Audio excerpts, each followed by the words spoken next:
All right, so when you retired from racing, I was still pretty young. So for the most part in my adult career, I know you as the dad, and the person after your racing career. So how did you go about managing your wealth after your career, or finding other things keeping you busy that that you love to do?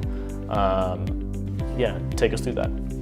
Well, I didn't manage my wealth to begin with very well, because when I stopped racing, Arie Jr. was kind of starting racing. So I supported him not just by being there and trying to arrange things, but also financially. So that's another good lesson. Don't ever fund your own racing program. Yeah. We did have sponsors, of course, but I did have to contribute a little bit to keep it going for a while. But I stayed involved in racing for quite a bit.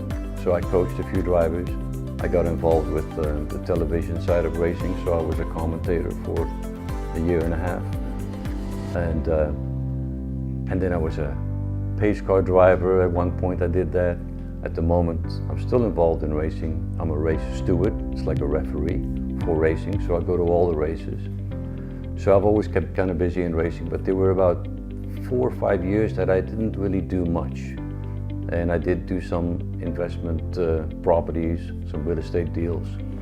Some of them went okay, some of them didn't go okay when the market crashed. But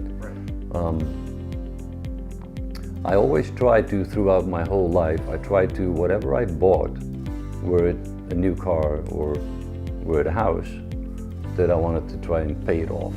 Like I would pay it rather than have a loan from the bank or credit here or there. Right. Because a lot of people get lost a little bit.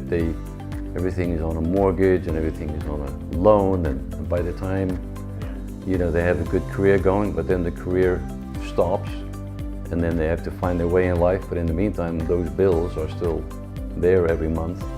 And if you don't have a mortgage, you don't have a car payment and all that stuff, then you're in pretty good shape. So my advice would be to anybody, to whatever you buy, try to pay it off right away. That's good advice, definitely.